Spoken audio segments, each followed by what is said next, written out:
Bismillahirrahmanirrahim. Assalamualaikum warahmatullahi wabarakatuh.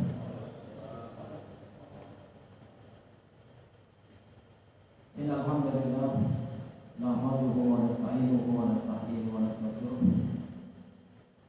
wa na'udzu billahi min shururi anfusina wa min sayyiati a'malina. May yahdihillahu fala mudilla lahu wa may yudlil fala tajida lahu waliya mursyida. Alhamdulillahi hamdan katsiran tayyiban mubarakan fihi. Ya Rabbana lakal hamdu kama yanbaghi li jalali wajhika wa 'azimi sultanik. La uhsi thana'an 'alaika anta kama athnayta 'ala nafsik. Asyhadu an la ilaha illallah wahdahu la syarika lahu wa asyhadu anna Muhammadan 'abduhu wa rasuluh. Allahumma shalli 'ala Muhammad wa 'ala alihi wa sahbihi wa sallim taslima 'adada ma afata bihi ilmuka wa khata bihi kalamuka wa asraraka. Allahumma hdina wa hdina waj'alna sababan muhtadin. Allahumma arina al-haqqa haqqan warzuqna ittiba'ah wa arina al-batila batilan warzuqna ijtinabah. Qala Allah Ta'ala fi kitabihil 'aziz, a'udzu billahi minasy syaithanir rajim. Ya ayyuhalladzina amanu taqullaha ittaqullaha haqqa tuqatih wa la tamutunna illa wa antum muslimun. Syahrul Ramadan alladzi unzila fihi al-Qur'an hudan lin-nasi wa bayyinatin minal huda wal furqan. Usikum wa ila nafsi bittaqwallahi faqad faza al-muttaqun. Para jamaah salat subuh yang dirahmati Allah Subhanahu wa taala. Alhamdulillah atas izin Allah Subhanahu wa taala, pagi ini kita telah mendapatkan anugerah yang sangat agung sekali. Anugerah yang sangat agung menurut Allah dan menurut Nabi kita Muhammad SAW.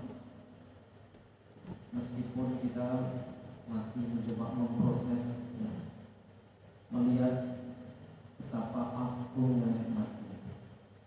Salah satu yang membantu kita melihat betapa agungnya nikmat ini, hadis Rasul sallallahu alaihi wasallam, "Raka'ata al-ghadati khairun minad dunya wa ma fiha." Dua rakaat salat sunah waktu subuh lebih baik daripada dunia dan seisinya. Ini amalan yang sunnah muakkadah. Sunnah muakkadah itu amalan yang sunnah mendekati wajib, Yang di dalam hadis yang lain Rasulullah SAW menyampaikan, amalan yang sunnah kalau dikerjakan di bulan Ramadan maka nilainya seperti wajib atau seperti fardhu. Kalau yang sunnahnya saja di luar Ramadan itu lebih baik daripada dunia dan seisinya, kira-kira kalau di bulan Ramadan seperti apa? Masya Allah. Ini informasi yang valid ya, Sahih Muslim dari baginda Rasul sallallahu alaihi wasallam.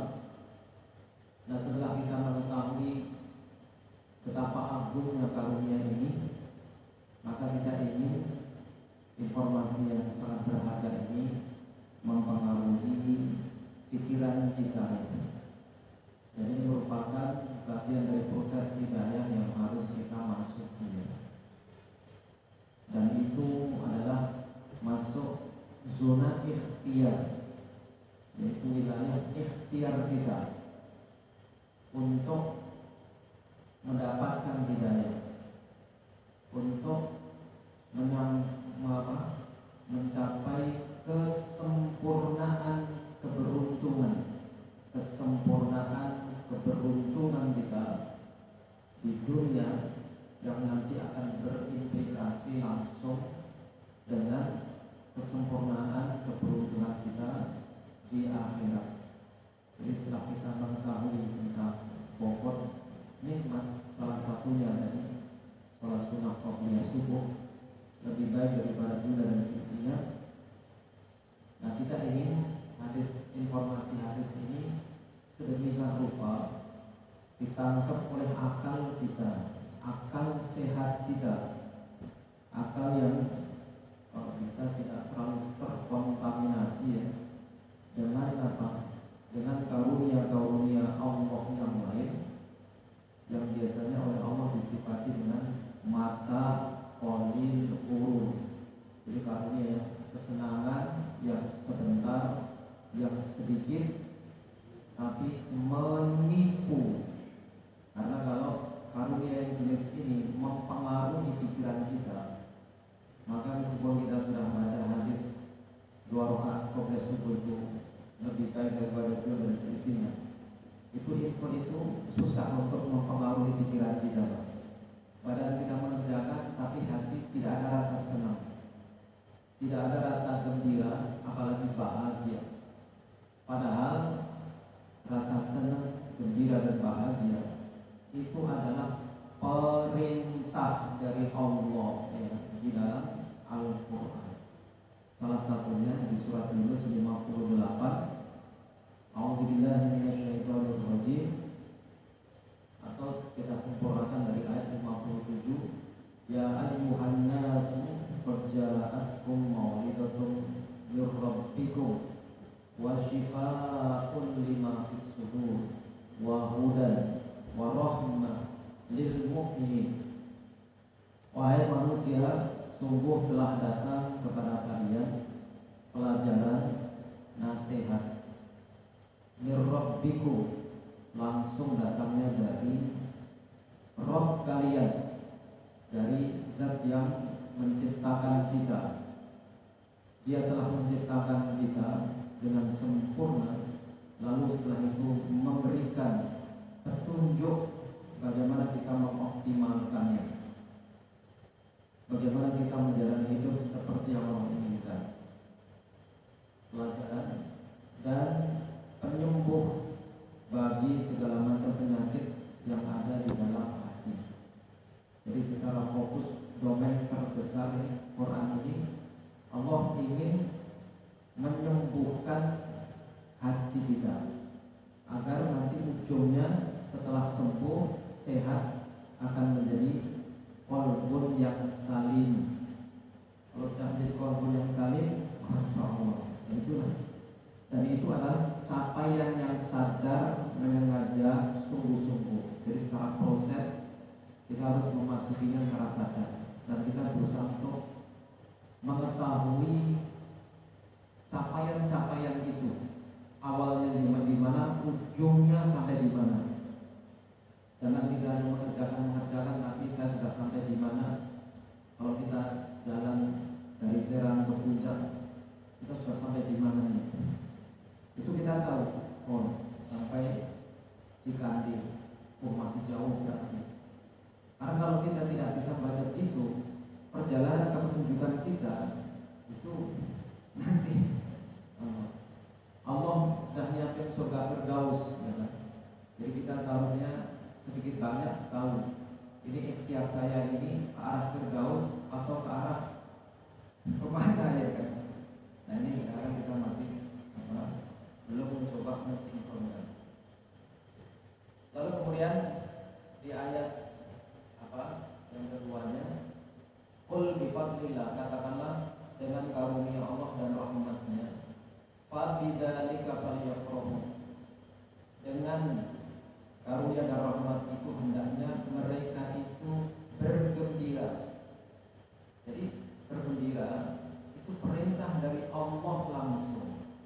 Ini ilmu untuk merespon nikmatnya, terutama nikmat Allah yang sifatnya batin. Kenapa khusus untuk yang nikmat batin? Karena di akhir ayat Allah memberikan penjelasan bahwasanya nikmat yang ini khairum mimma yajma'un. Ini nikmat ini lebih baik dari apa-apa yang mereka kumpulkan. Jadi kalau mendapatkan nikmat Allah yang zahir, Allah tidak menyuruh kita untuk bergembira karena sudah otomatis kan. Kalau perut kita lapar, lalu kemudian kita dapat makan, nggak disuruh senang juga pasti senang. Kalau kita ngantuk sekali misalnya, lalu kemudian, aduh, nyari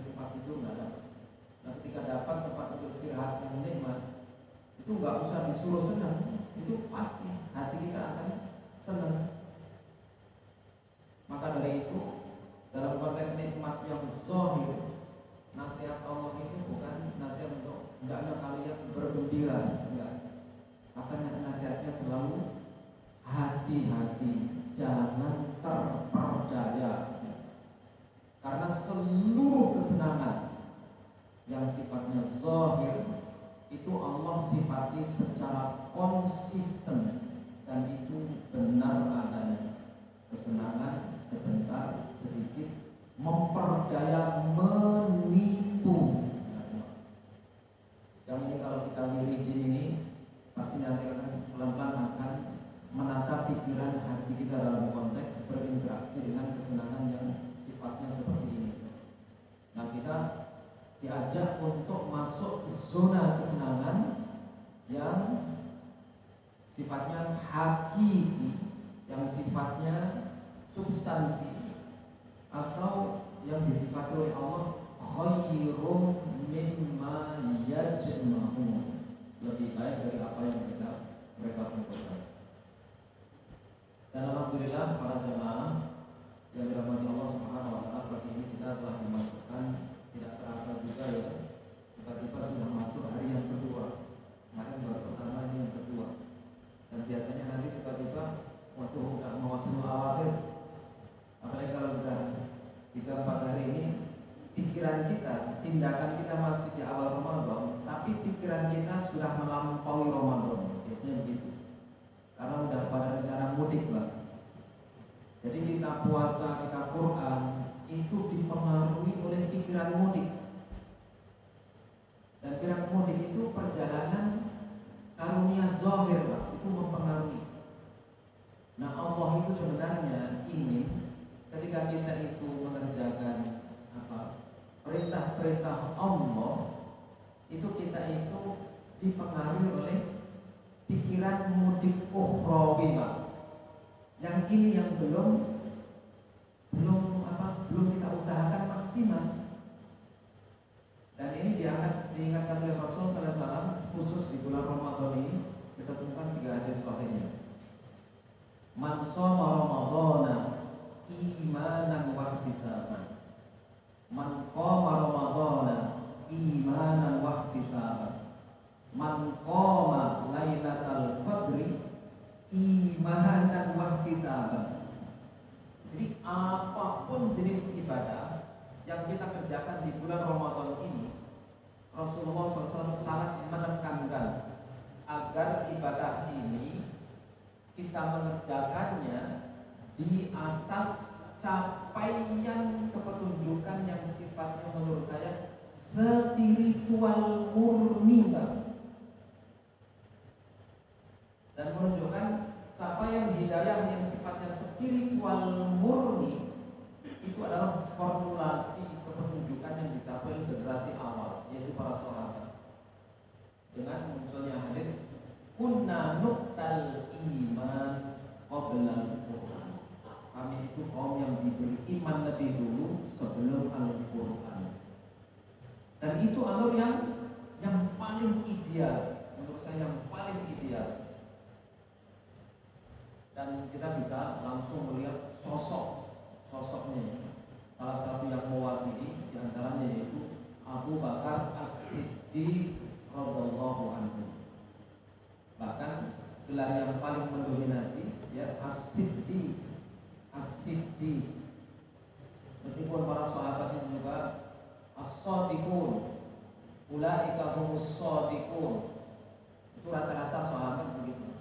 Tapi untuk Abu Bakar itu Rasulullah memberinya dengan As-Siddiq, dan itu didetailkan oleh baginda Rasul SAW dalam sebuah hadis sahihnya, ma da'awtu ahadan illa Islam, tidak ada seorang pun yang aku seru untuk masuk Islam kecuali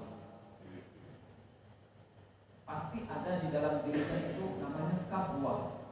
Kabwah itu ada jeda.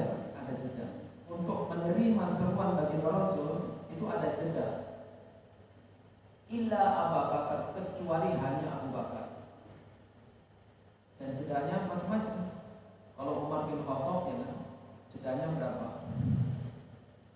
6 tahun, Pak. Untuk nungguin Umar itu menerima Islam, nungguin 6 tahun. Sementara Abu Bakar As-Siddiq diajak oleh Rasul untuk masuk Islam, mengakui kenabian beliau, langsung di majelis itu asyhadu, saya bersaksi. Coba Pak, tidak ada buahnya. Dan ini adalah pencapaian kehidayahan yang menurut saya yang paling tinggi, yang paling tinggi. Artinya ketika ada seruan, langsung di majelis itu dia mengetahui, memahami seruan itu dan meyakininya dan langsung tunduk. Itu satu paket itu. Sekali dengar semuanya kenal. Gak kayak kita.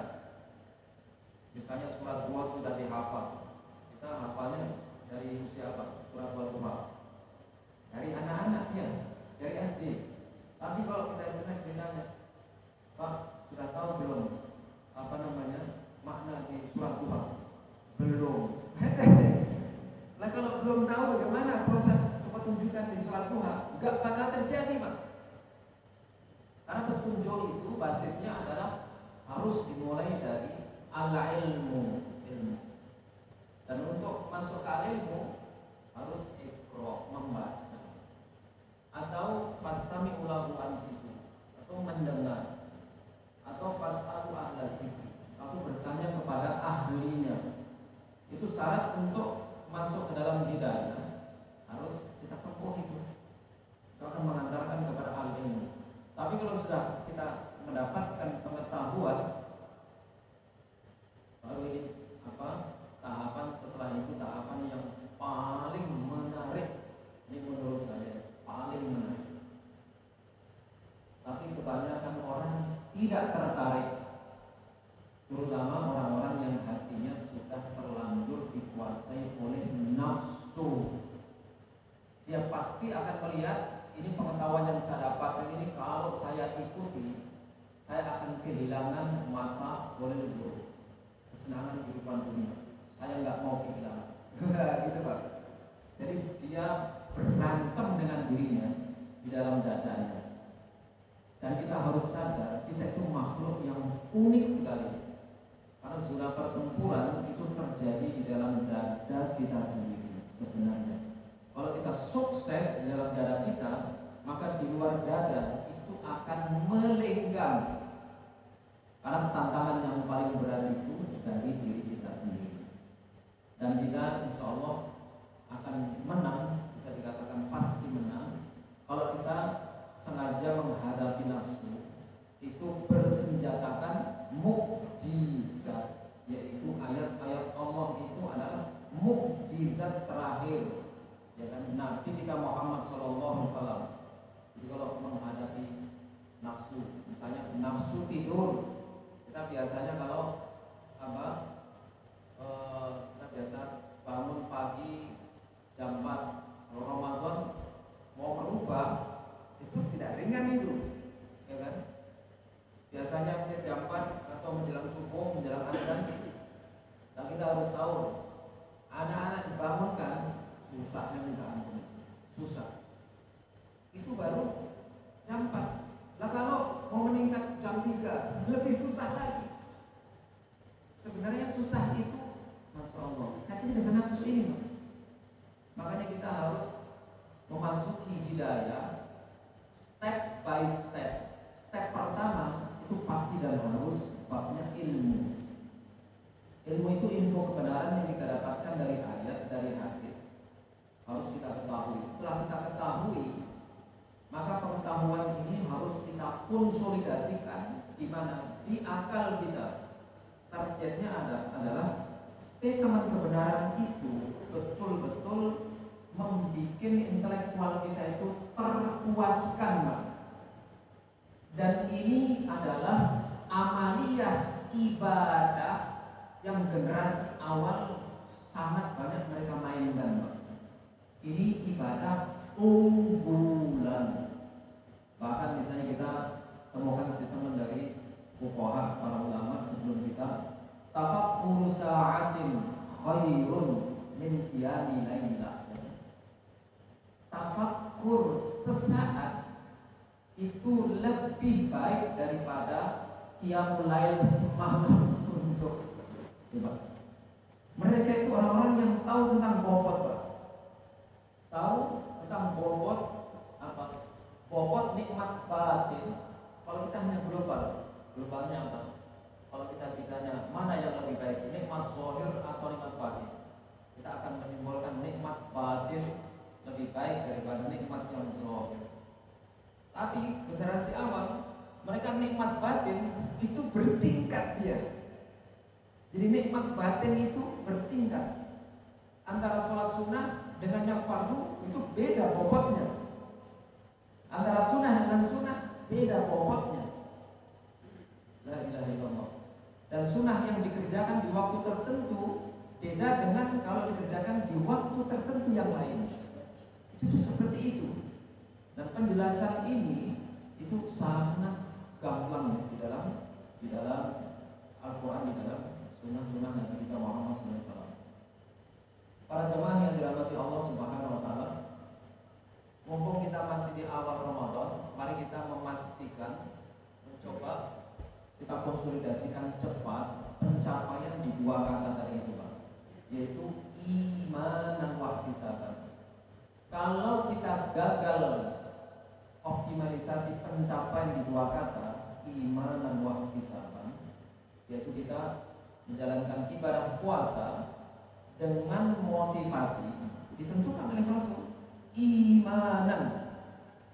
Jangan kita memasukkan motivasi-motivasi yang lain. Oh, ini Ramadan sebulan penuh, saya ini mau diet. Niatnya diet, Pak. Hati-hati, Pak. Padahal niat diet itu tidak usah diniatkan, pasti ya, Pak. Pasti dapat. Tapi kalau niat itu kita mainkan, kita khawatir nanti mau puasa niatnya yang muncul diet. Niat diet bukan niat puasa, Pak. Karena ambisi dietnya kuat, sehingga niat puasa Ramadan nggak muncul dia. Padahal ilmunya innamal a'malu niat itu dikunci pakai ilmu ini.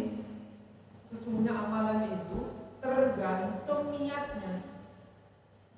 Dan masih ditambahkan oleh Rasul, wa innamal likulli imri'in ma nawa. Dan sesungguhnya yang akan didapatkan oleh setiap orang hanyalah yang dia niatkan. Makanya kita hati-hati. Jadi kita harus betul-betul niat menunaikan ibadah puasa di Ramadan ini adalah imanan, hanya karena kita beriman kepada Allah. Karena yang mewajibkan itu langsung Allah lewat apa? Ayat ya ayyuhalladzina amanu kutiba alaikumus syiyam. Jadi kita itu mengerjakan ibadah puasa disebabkan karena ayat ini, Pak. Makanya kita sebenarnya di rumah seharusnya kita latihan, Pak, untuk menguatkan kita dengan puasa. Itu kita masing-masing keluarga menyuruh di ayat ini diwiritin, baca sekali, baca terjemahannya 2 kali. Untuk apa? Untuk menguatkan imanan wahtisabannya. Karena ini yang paling susah pencapaiannya, Pak.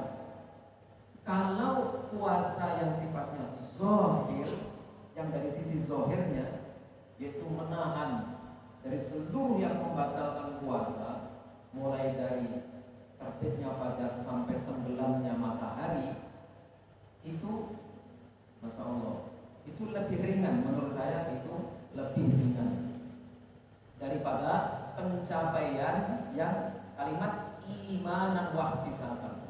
Untuk imanan wahtisaban ini adalah konsolidasi antara kita dengan zat yang bernama Allah, dengan Rasulnya yang bernama Nabi Muhammad SAW, dengan yang dijanjikan nanti di akhirat. Paling tidak yang kita bayangkan adalah pintu surga yang namanya apa? Pintu surga yang namanya apa? Untuk orang yang berpuasa, Ar-Rayyan. Jadi surga itu punya 8 pintu. Ada pintu sholat, ada pintu infak sedekah, ada pintu jihad, ada pintu Ar-Rayyan. Rayyan itu pintu yang khusus dimasuki oleh orang-orang yang berpuasa. Orang yang lain tidak akan dibolehkan masuk. Dan kalau kita belajar dari Abu Bakar As-Siddiq radhiyallahu anhu, surga itu punya banyak pintu. Apa coba? Tertariknya Abu Bakar terkait dengan banyaknya pintu itu, dia bertanya, "Ya Rasulullah, apakah ada orang yang bisa masuk ke dalam surga lewat seluruh pintu?" Padahal kan nggak urgen, Pak. Ya ngapain kalau seperti kalau kita umroh, kita mau masuk Masjidil Haram tuh, itu kan pintunya ada berapa? Ada berapa pintu? Berapa Pak Sobat? Lupa ya. Pintunya banyak sekali, Pak. Ya, orang kalau sudah masuk misalnya pintu bagus salam, jangan masuk asalnya pengen keluar masuk pintu yang lain. Nggak urgen kan ya? Kamu itu sudah masuk, ya sudah ya. Tapi Abu Bakar itu dia nggak begitu mikirnya, Pak. Ketika info petunjuk, berarti info petunjuk itu info yang sifat kebenarannya mutlak. Nah, info yang sifat kebenarannya mutlak itu sedemikian dahsyat mempengaruhi pikiran Abu Bakar dan hatinya, Pak. Sehingga, ya Rasulullah, ada nggak orang yang bisa memasuki seluruh pintu? Kata Rasul, ada. Dan saya berharap agar engkau bisa memasukinya. Coba, Abu Bakar pengen, Rasul juga pengen, Pak, agar Abu Bakar bisa memasuki lewat seluruh pintu. Makanya amal apapun yang kita kerjakan di sini, jadi konsolidasi iman dan ihtisaban itu, Pak. Jadi kita bukan hanya mengerjakan puasa saja, tapi sekaligus ada penguatan yang dahsyat terkait dengan tindakan puasa ini, terkait dengan saya bisa masuk ar-royan itu, Pak. Jadi harus nyambungnya ke sana. Karena kalau yang kesananya lemah, nanti kita di sini ya begitu saja. Jadi kita mengerjakannya itu apa? Kalau Allah menyuruh hendaknya engkau bergembira, karena dengan puasa ini saya akan memasuki pintu royan. Oh, nanti gimana? Rasanya itu bagaimana kira-kira pintu itu ya? Karena khusus orang yang berpuasa, Rasulullah SAW menyampaikan, dan ini istimewa sekali menurut saya ya kan. Di ini orang yang berpuasa akan mendapatkan farhatan, dua kegembiraan, kebahagiaan. Pertama ketika kita berbuka, itu sudah kita rasakan masing-masing.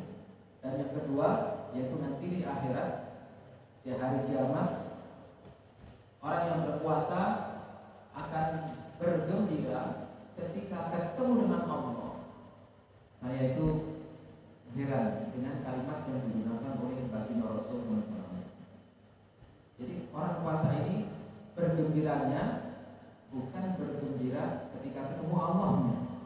Kata yang disebutnya adalah fariha bisaumihi, bukan fariha biliqa'i rabbihi, bukan senang karena ketemu Allah, tapi ini ketika ketemu Allah dia senangnya dengan apa? Karena puasanya itu. Karena memang puasa itu khusus ya. Dia adalah milik Allah. Makanya di dalam hadis yang diriwayatkan oleh Imam Muslim, yaitu Allah berfirman, kullu amali ibni Adam lahu. Jadi setiap amal kebaikan anak Adam, amal soleh anak Adam itu adalah lahu. Lahu itu untuk dirinya sendiri, Pak.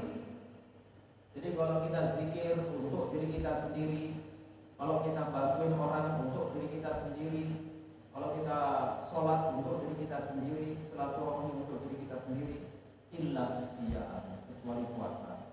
Fa innahu li.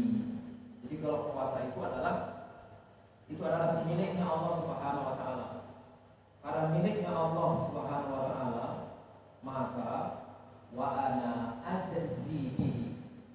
Jadi kalau non puasa seolah-olah amal itu sendiri yang menjadi balasan untuk orang tersebut.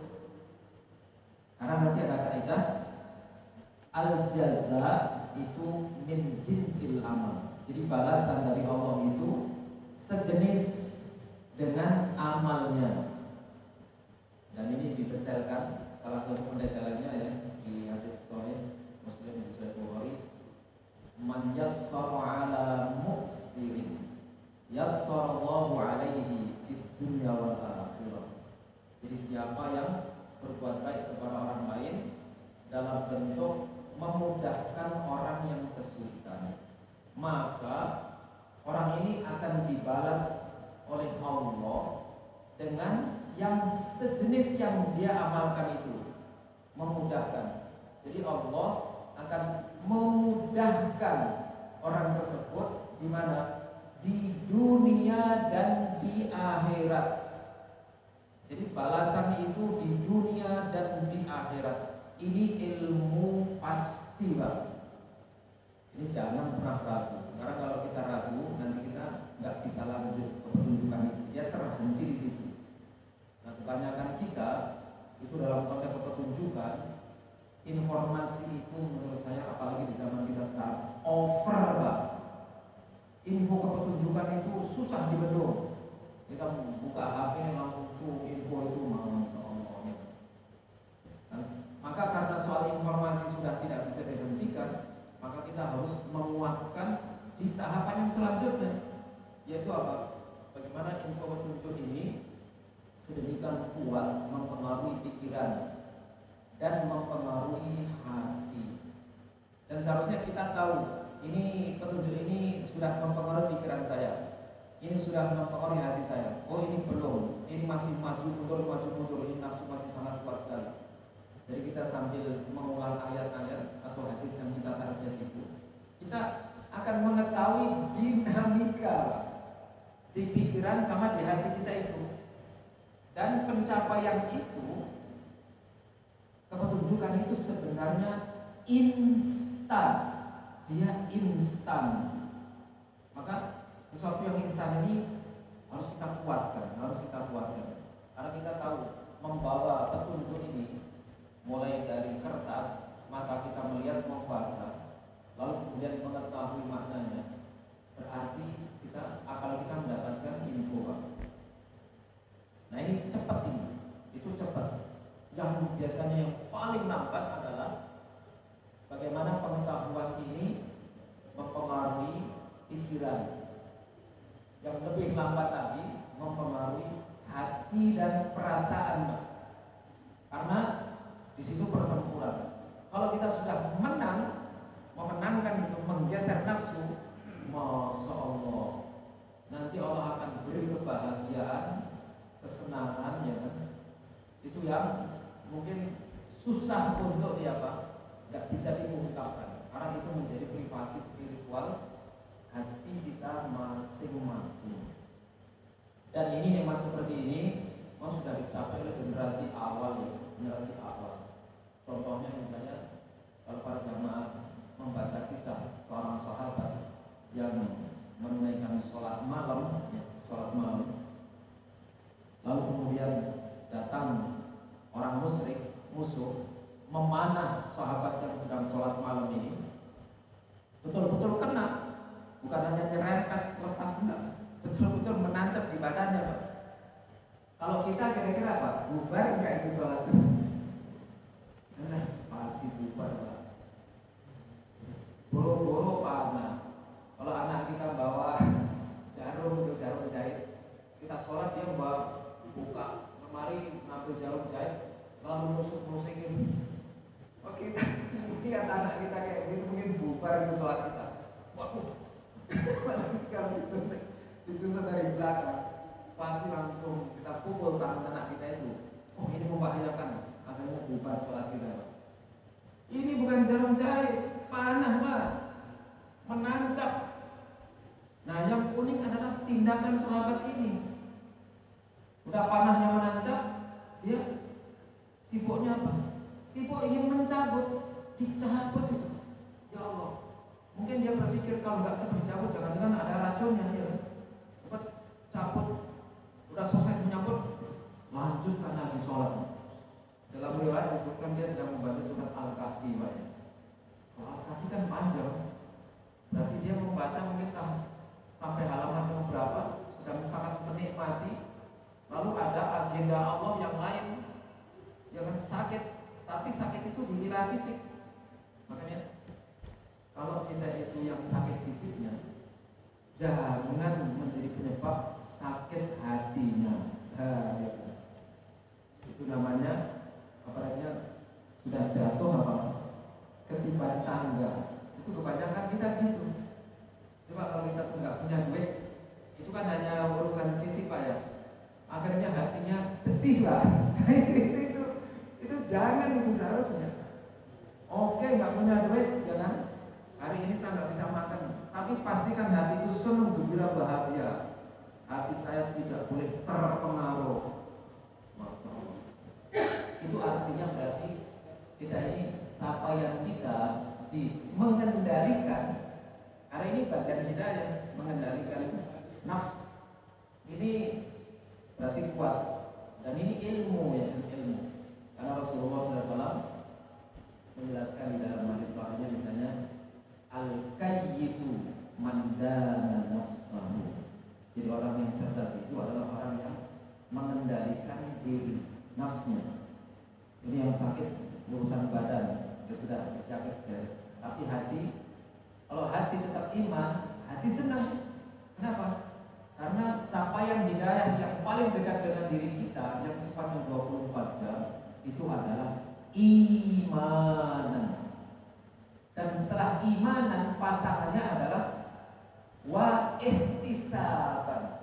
Kalau kita meyakini Allah itu ada dan Allah menjanjikan kalau orang yang beramal soleh, beriman beramal soleh akan dimasukkan ke dalam surga yang mengalir di bawahnya sungai-sungai, kekal di dalamnya, dan janji Allah itu hak. Siapakah yang paling benar ucapannya daripada Allah?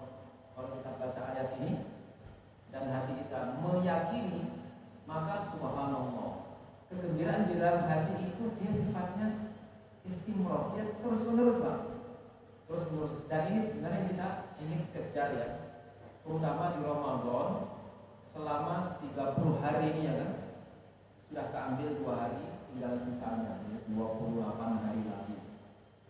Itu harus imanan wahtisaban, harus selalu ada imanan wahtisaban. Karena hanya imanan wahtisaban yang akan menjadikan amal soleh itu adalah merupakan apa? Nikmat yang sangat agung. Jadi senang. Nah seperti sahabat yang tadi dia sholat, habis itu dipanah lagi oleh orang musyrik sekali lagi, berarti 2 kali. Yang dasar sudah dipanah 2 kali, panahnya dicabut lagi. La ilaha illallah. Artinya apa? Berarti dia sedang menikmati hidangan Allah, yaitu membaca Al-Quran di dalam sholatnya. Jadi membaca Al-Quran di dalam sholatnya. Karena nanti beda bobotnya kalau membaca Al-Quran di luar sholat. Itu keutamaan juga. Tapi kalau bacanya di dalam sholat, itu keutamaan yang ditambahkan. Dan ada hadis khusus ya yang diriwayatkan oleh Imam Muslim. Ayuhibbu ahadukum ayarji'a ila ahlihi wa yajidu fihi salasa khalifatin min siman. Maka di antara kalian ketika pulang kembali ke keluarganya, dia mendapati 3 ekor onta yang besar-besar dan gemuk-gemuk. Mungkin kalau di tempat kita nggak ada onta, ya kita ganti aja pakai sapi Pak ya. Sapi limusin yang besar, bukan hanya besar saja, ada yang besar tapi kurus. Ini besar dan gemuk. Nah, kalau besar dan gemuk berarti di atas 1 ton, ya kan? Siapa yang nggak mau? Semua sahabat langsung menjawab, na'am ya Rasulullah. Semuanya pengen. Ketika semuanya pengen, mau, Rasul tunjukkan jalannya. Bagaimana jalannya? Yaqra'u ahadukum fi sholatihi salasa ayat. Salah satu di antara kalian membaca di dalam sholatnya fi sholatihi. Jadi 3 ayat. Ini lebih baik daripada 3 ekor sapi limusin yang besar-besar dan gemuk-gemuk. Nah kalau 3 ekor, kalau bacanya surat Yasin 83 ayat, berapa kira-kira? Kan 83 ekor besar-besar gemuk-gemuk Pak. Itu bukan sama, lebih baik. Kenapa lebih baik? Karena kalau hanya sapi limusin itu sifatnya fana, Pak. Tapi ini lebih baik karena dia abadi. Jadi itu lebih baik. Artinya bagaimana Rasul SAW itu menjelaskan tentang bobot untuk agar apa? Imanan dan ihtisaban itu kuat. Jadi info kebenaran itu harus menguatkan keimanan, keyakinan ini.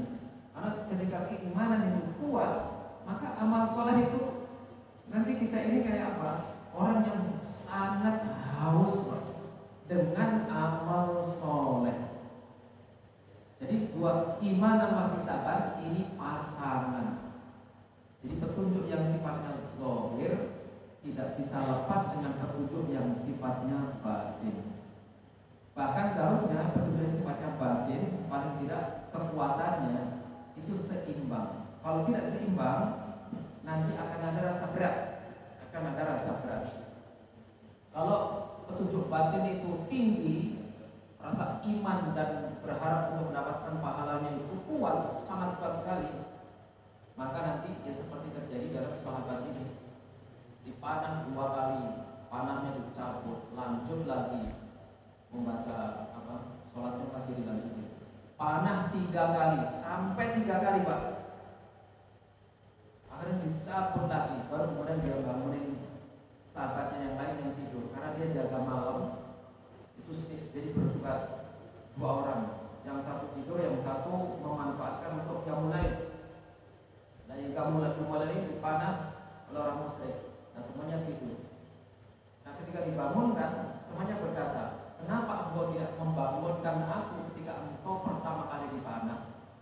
Nah ini alasannya Pak, yang sangat menarik. Saya tidak membangunkan kamu karena saya sedang membaca. Dia sedang membaca Al-Quran ini. Artinya betul-betul membaca Al-Quran itu hati dia sangat menikmati Pak. Berarti kaidahnya kalau seseorang itu ada di zona di puncak kenikmatan, gangguan kecil-kecil itu gak ada artinya Pak. Gak ada artinya. Nah kenapa yang menyebabkan dia membangunkan?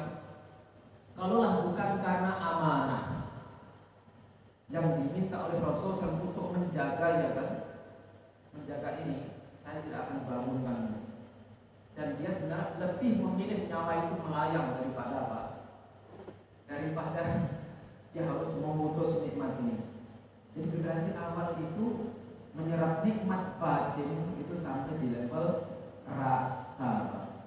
Nah kita selama ini kurang mempromosikan capaian hidayah di zona rasa. Padahal itu secara ilmu itu valid Pak, itu valid. Nah kita mainnya biasanya hanya dimain ya yang nama-nama aja. Di saat kita zikir, di saat kita mengucapkan subhanallah, alhamdulillah, la ilaha illallah, sama Pak dengan yang diucapkan oleh Rasulullah SAW. Tapi yang dirasakan oleh hati kita beda. Itu masalahnya. Dan kita gak berusaha untuk mengejar. Kamu sudah baca wirid berapa? 100 kali. Bagaimana hati kamu? Aduh, lama juga ya, capek saya. Mana mulutnya kelihatannya dia mendapatkan petunjuk yang agung, tapi ketika ditanya rasa, capek, lelah. Aduh, payah. Jadi kita ini masih payah Pak. Tapi nggak apa-apa, yang penting jangan berhenti, jangan lanjutkan terus ya. Dan insya Allah dengan iman dan ihtisaban yang diusahakan oleh kita masing-masing, ini akan kita dapatkan. Para jemaah yang dirahmati Allah Subhanahu Wa Taala, ini kira-kira ya yang bisa saya sampaikan. Jadi sebenarnya secara globalnya Imam Al-Ghazali ya kan, terutama di waktu yang seperti ini, yaitu subuh sampai terbit matahari, beliau mengingatkan kepada kita ada 4 wazifah. 4 wazifah itu 4 tugas, 4 amal. Satu adalah fit da'awat, yaitu amal berupa doa. Doa itu dia memasukkan di sini wazifah. Wazifah itu apa ya?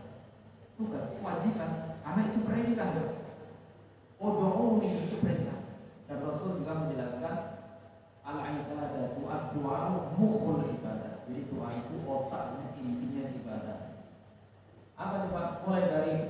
Assalamualaikum warahmatullahi wabarakatuh, salam ya kan, kita sholat, selesai sholat salam, langsung kita doa kita berupa istighfar ya.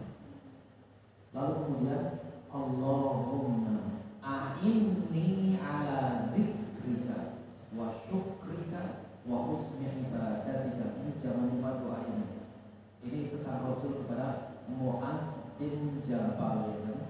Hendaknya engkau jangan lupa mengucapkan doa ini setelah kamu sholat. Dan saran saya, sebaiknya jangan hanya kita membaca sebagai suatu yang ritual. Ya ritual betul, tapi ini adalah kalimat yang memiliki makna, Pak. Jadi kaitannya dengan apa?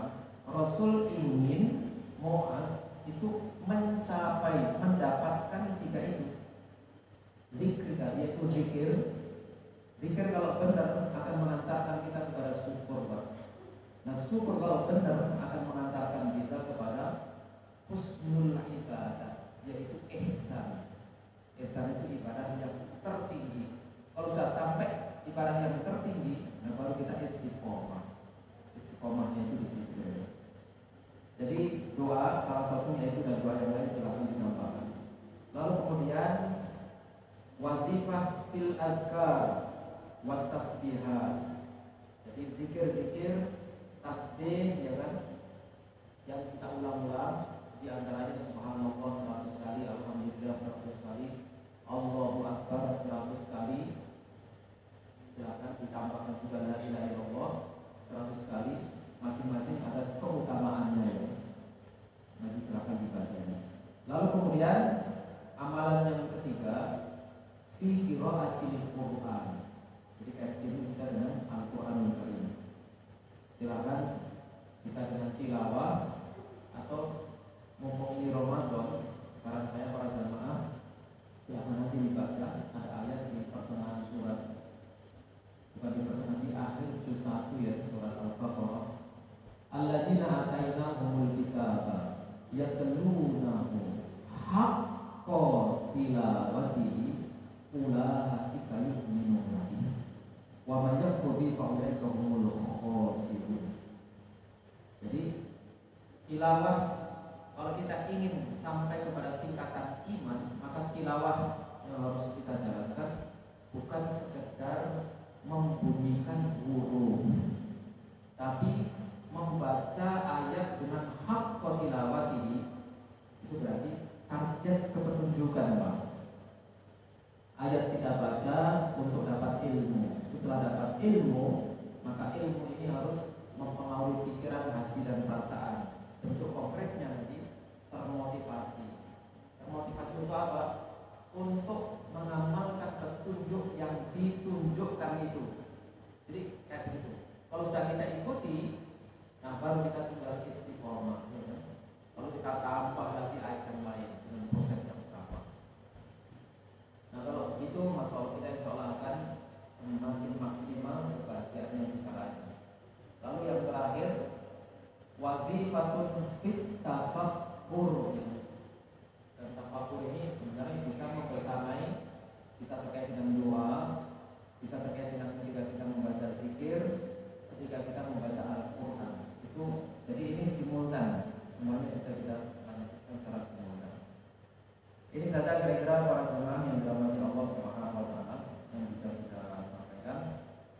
Jazakumullah khairan wa husni istimaikum wa rahmatullahi. Assalamualaikum warahmatullahi wabarakatuh. Waalaikumsalam warahmatullahi wabarakatuh. Alhamdulillah. Mungkin ada pertanyaan? Bapak, Ibu? Oke, di bulan Ramadan? Enggak? Enggak sarapan ya.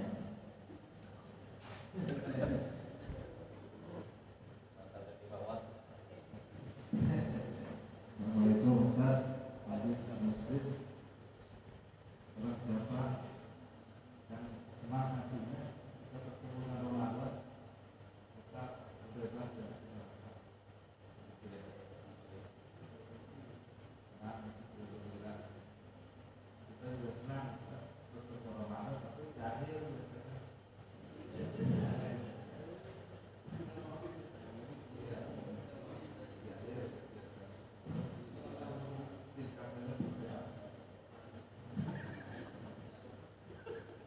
Ya, tadi yang saya singgung di awal itu, Pak.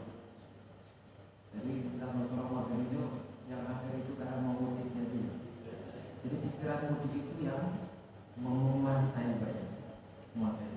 Apa tidak boleh? Menurut saya boleh, Pak. Boleh. Mudik itu diberikan kepada kita dari Allah. Tinggal kita men-setting bagaimana itu bagian dari syukur. Karena begini, ada nikmat zahir, nikmat batin. Memang betul nikmat zahir itu kesenangan sebentar, sedikit, dan memperdaya. Salah satu misalnya nikmat zahir makan. Tapi ada hadis ini. Kalau kita memainkan petunjuk ini benar, maka subhanallah. Jadi innallaha la yarda minal 'abdi ya'kulul akla fa yahmadullah 'alaiha wa yashrabu syurba fa yahmadullah 'alaiha. Sungguh benar-benar Allah itu benar-benar ridho. Kan intisaban itu kita mengharapkan ridho dan mengharapkan pahala, mengharapkan ridho. Nah, ternyata Allah tunjukkan, Rasul tunjukkan teknis dapat ridho lewat jalur sahabat, Pak. Ini masuk ya kan? Cuma jangan over, jangan berlebih ya kan? Nah nanti kita tergoda, namanya tergoda di situ, tergoda. Jadi ketika kita lapar lalu kemudian makan, masya Allah, Bismillah. Habis itu nikmat sekali, kita langsung alhamdulillah dengan sepenuh hati ya, sarannya menurut saya. Maka tindakan kita seperti itu akan membuat Allah ridho. Nah, bagaimana kita Ramadan di ujung, seringnya di ujung. Silahkan kita membangun, karena ini terkait dengan muamalah kita dengan Allah. Selama mudik dan akhir Ramadan itu secara secara ilmu pencapaian iman dan mahtisaban itu kuat, dan nanti kan hitung-hitungannya innamal a'malu binniyat ya Pak. Ini jadi dimainkan seperti itu. Jangan, yang penting jangan kepleset saja ya kan. Akhirnya memanfaatkan, oh ini boleh mudik, kalau mudik berarti nggak puasa, jadi seneng nggak puasanya ya. Seneng nggak puasa, ya nggak apa-apa. Yang jelas mau seneng mau sedih ya kan. Itu tinggal alasan ilmiahnya yang dikuatkan itu apa Pak? Karena nanti Allah itu nanti mengevaluasinya itu ini basis yang di hati itu Pak. Bahkan termasuk ketika tindakan itu adalah menyalahi ilmu, nanti yang Allah lihat itu akhirnya yang di hati Pak. Nah, contoh kasusnya ini kita bisa lihat di dalam hadis Sahih Bukhari. Ada orang, Rasulullah menyampaikan kisah kepada para sahabat, sepertinya kisah orang yang beriman sebelum umatnya Nabi Muhammad SAW. Jadi ada seorang yang akan meninggal dunia dan dia merasa tidak punya kebaikan sama sekali. Akhirnya berwasiat kepada keluarganya, tolong nanti kalau saya mati kalian bakar jenazah saya. Ini menyalahi ilmu Pak. Karena dari zaman Nabi Adam, Qabil ya, membunuh saudaranya itu sudah dikubur Pak. Jadi zaman Nabi Adam itu nggak ada ceritanya dibakar itu. Jadi lalu kemudian, nah kisah dibakar itu di dalam hadis ini. Akhirnya dia minta dibakar, nanti abunya setengah dilempar ke laut, setengah dibuang di darat. Akhirnya dijalankanlah oleh ahli waris. Setelah itu apa yang terjadi? Allah mendatangi orang ini dan bertanya, ya fulan, kenapa engkau mengambil tindakan yang seperti itu? Itu kan maksiat, nggak boleh. Akhirnya orang itu menjawab, saya berbuat seperti ini karena saya takut kepada engkau. Jadi tindakan itu basisnya iman Pak. Takut. Jadi takut itu dia capaian petunjuk yang sifatnya spiritual. Kalau ada itu tempatnya di dalam. Nah tindakannya itu refleksi. Nah ketika orang ini berkata seperti itu, maka apa coba respon Allah? Idzan ghafartu lak, kalau itu saya ampuni kamu. Lolos Pak. Ya Allah. Jadi kalau senang silahkan. Yang jelas alasannya saja mungkin diperkuat. Nah, gitu Pak. Alasannya diperkuat secara ilmu ya Pak. Secara ilmu. Jadi karena kalau semakin mendekati ke sana, puasa itu semakin nggak terasa capek lelah ya Pak. Sebenarnya suasana yang membuat hati gembira itu ya imanan mahdisakan itu. Karena kalau yang sifatnya fisik tidak usah disikapi dengan senang gembira, itu sudah otomatis lah gitu. Karena secara fisik tidak apa-apa. Tapi yang tidak mudah untuk kita miliki itu adalah bagaimana senang gembira bahagia itu basisnya adalah imanan wahdisaban. Karena ini juga nanti akan menjadikan kalau kita sholat malam ya Rasul kakinya bengkak-bengkak, menurut kita itu Rasul capek. Kita aja yang menilai itu capek lelah. Aisyah yang salah nangkep ya kan. Logo bagaimana ya Rasul? Kok untuk yang mulai sampai kaki bengkak? Padahal dosa kamu sudah diampuni yang telah lalu dan akan datang.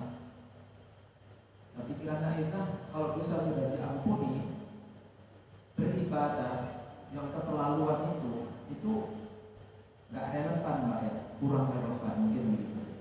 Tapi ternyata Rasulullah SAW membalikkan alasan kepada Aisyah, ya Aisyah, bukankah karena saya sudah diampuni dosanya, saya harus bersyukur kepada Allah.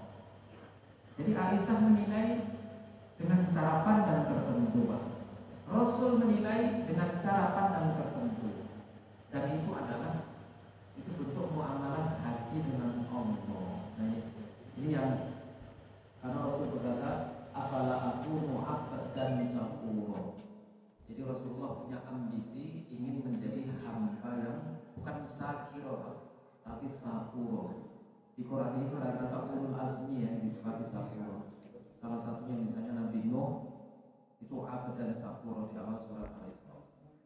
Dan Rasul ya inginlah paling nggak selevel dengan ulul azmi sakuro, betul-betul meskipun 2 rakaat yang lain itu bersyukur, tapi kalau lebih banyak kan berarti sakuro gitu Pak ya. Sakuro karena ada sepertiga malam, ada setengah, ada 2/3. Bersyukur sepertiga malam bagus, kalau setengah lebih bagus, kalau 2/3 lebih bagus lagi Pak. Makanya itu dilombakan. Jadi kalau kita gagal masuk imanan wahdisaban, jangan berharap bisa masuk lomba. Mungkin bisa masuk lomba tapi terseok-seok, ya kan? Itu pasti. Walau itu aja kira-kira. Jadi silahkan Mbak.